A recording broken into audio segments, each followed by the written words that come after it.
ಅವರಿಗೆ ಪ್ರಾಬ್ಲಮ್. ಮದ್ದೂರ್ದು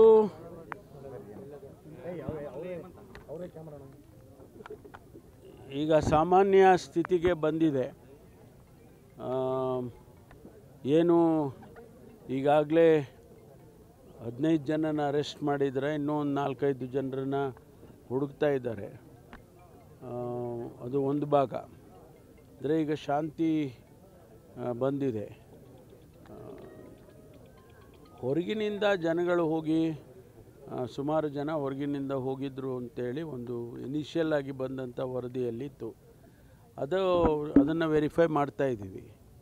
ಯಾರು ಹೊರಗಡೆಯಿಂದ ಬಂದಿದ್ದರು, ಯಾರು ಕರ್ಕೊಂಬಂದಿದ್ರು, ಇದನ್ನೆಲ್ಲ ಕೂಡ ವೆರಿಫೈ ಮಾಡ್ತಾ ಇದ್ದೀವಿ. ಅವರು ಯಾರೇ ಇರಲಿ, ನಮಗೇನು ಸಂಬಂಧ ಇಲ್ಲ. ನಮಗೆ ಶಾಂತಿ ಬೇಕು, ಅಲ್ಲಿ ಶಾಂತಿ ನೆಮ್ಮದಿ ಇರಬೇಕು ಅನ್ನೋದು ಅಷ್ಟೇ ನಮಗೆ ನಾವು ನೋಡ್ತಕ್ಕಂಥದ್ದು.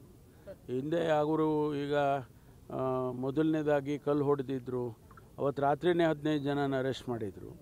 ಅವರನ್ನು ಕೂಡ ನಾವು ಈಗಾಗಲೇ ಅವ್ರನ್ನ ಅರೆಸ್ಟ್ ಮಾಡಿ ಅವರಿಗೆ ಕಾನೂನು ಪ್ರಕಾರ ಏನು ಕ್ರಮ ತಗೋಬೇಕು ತಗೊಳ್ತಕ್ಕಂಥ ಕೆಲಸ ಪೊಲೀಸ್ ಇಲಾಖೆ ಮಾಡಿದೆ. ಇದರಲ್ಲಿ ಯಾರಾದರೂ ಹಿಂದೆ ಪ್ಲ್ಯಾನ್ ಮಾಡಿದರು, ಪ್ರಚೋದನೆ ಮಾಡಿದರು, ಈ ಥರದ್ದೇನಾದರೂ ಇದ್ದರೆ ಅದನ್ನು ಆ ಆ್ಯಂಗಲ್ನಲ್ಲೂ ಕೂಡ ನಾವು ಅವರಿಗೆ ಪ್ರಾಬ್ಲಮ್. ಮದ್ದೂರ್ದು